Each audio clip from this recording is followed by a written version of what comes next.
Heading डालने हैं मुहावरा, तो हेडिंग अर्थ लिखेंगे, फिर हम हेडिंग डालेंगे वाक्य में प्रयोग। तो हेडिंग तो सारे ब्लैक पेन से लिखनी है, इधर जो मुहावरा वो ब्लैक से लिखना है, मुहावरा ब्लैक पेन से लिखना है, और उसका अर्थ वाक्य में प्रयोग नीले पेन से लिखना है।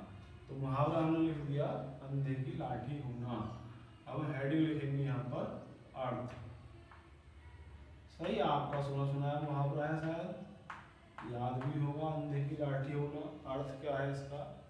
इसका अर्थ है एकमात्र सहारा। क्या अर्थ है इसका? एकमात्र सहारा। सही, ये एकमात्र सहारा होना। तो ये क्या हुआ? इसका अर्थ हुआ अंधे की लाठी होना। अर्थ हमें लिखा एकमात्र सहारा या एकमात्र सहारा होना। अब हेडिंग हम लिखेंगे वाक्य में प्रयोग। वाक्य में प्रयोग। ठीक, कोई भी वाक्य हम बनाएंगे जो सही बैठता हो मुहावरे पर, उस वाक्य में हम मुहावरे को लाएंगे। और मुहावरे को वाक्य हम लिख सकते हैं कि रामू अपनी बूढ़ी माँ के लिए, या अन्य कोई नाम से आप लिख सकते हैं।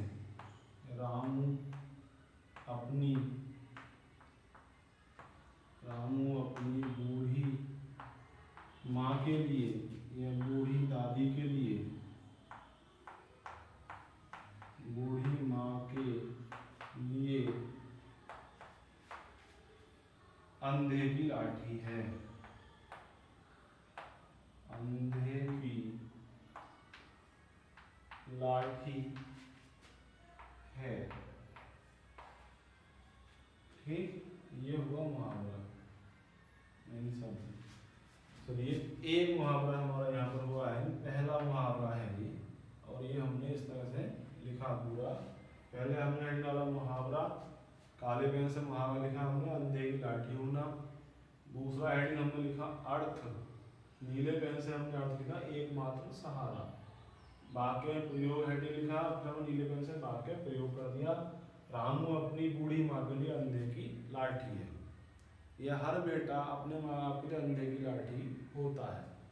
ठीक, इस तरह से वाक्य आप खुद भी लिख लेंगे, अपने जो बड़े भाई बहन हैं, माता पिता, उनके सहयोग से आप लिख लेंगे। तो मैंने आपको केवल एक मुहावरा यहाँ पर लिख करके दिखाया है। अब कुछ मुहावरे मैं आपको बोल रहा हूँ, या यहाँ पर मैं लिख लूँगा कुछ मुहावरे, आपको उन मुहावरों का अर्थ लिखना है और वाक्य में प्रयोग करना है। ठीक, इस तरह से जब आपका एक मुहावरा पूरा हो जाएगा, देखेंगे ध्यान से, एक मुहावरा आपका यहाँ पर पूरा हुआ है, तो अगला मुहावरा जो हम लिखेंगे इसके बाद दूसरा मुहावरा, वो हम एक लाइन छोड़ करके लिखेंगे।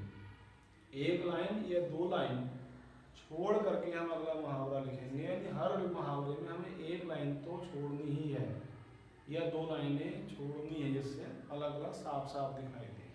ठीक, तो ये मुहावरा हमने लिख लिया, अंधे की लाठी होना, एकमात्र सहारा, रामू अपनी बूढ़ी माँ के लिए अंधे की लाठी है। और ये एक मुहावरा पूरा हुआ। अब आप एक लाइन छोड़ करके तब अगले मुहावरों को आगे लिखेंगे। मैं कुछ मुहावरे हैं उनको बोलता हूँ, जैसे आंखों का तारा होना। आप दूसरा लिख सकते हैं, इसको मैं यहाँ लिख रहा हूँ। ठीक है, आपको प्रयोग करना है, अर्थ लिखना है आपको और वाक्य में प्रयोग। आंखों का तारा होना, या अपना उल्लू सीधा करना। आगे मुहावरा है अपना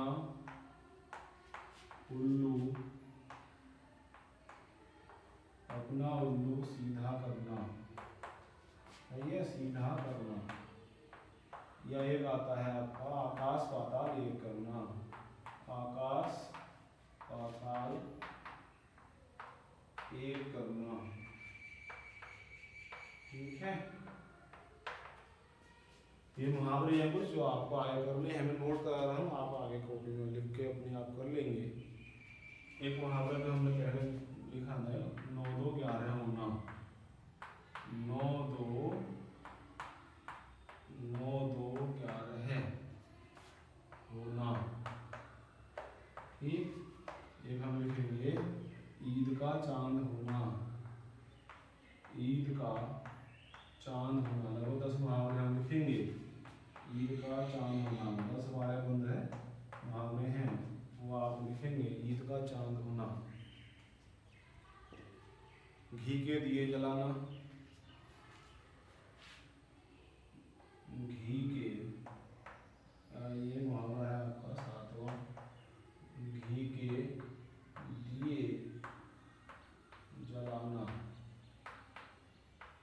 ठीक।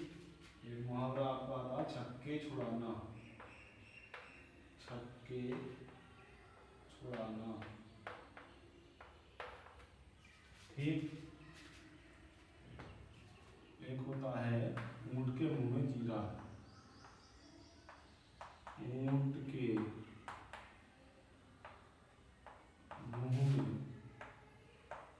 जीरा, यानी इसका मतलब है आवश्यकता से कम वस्तु मिलना, जरूरत ज्यादा वस्तु की है तो उसे कम मिलना, ऊंट के मुंह में जीरा, ठीक। एक आप लिख लेंगे लोहा लेना, लोहा लेना, लोहा लेना, ठीक है। एक मुहावरा आता है आपका चार चांद लगाना, चार चार चांद लगाना,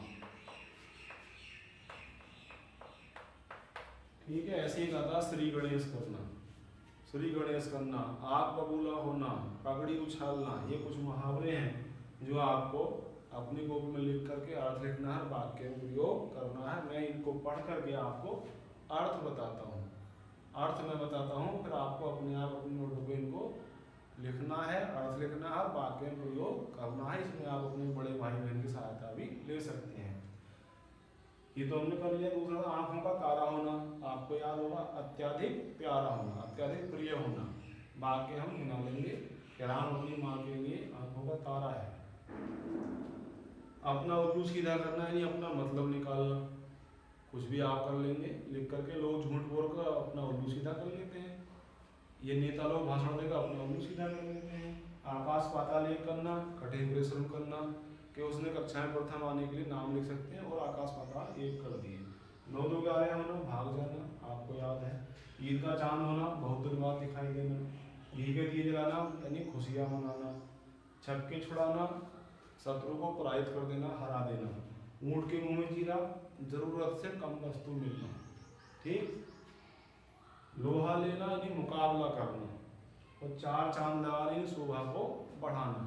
यह आता श्री गणेश करना यानी कार्य का शुभारंभ करना, या आग बबूला होना यानी क्रोध करना, पगड़ी उछालना यानी अपमान करना।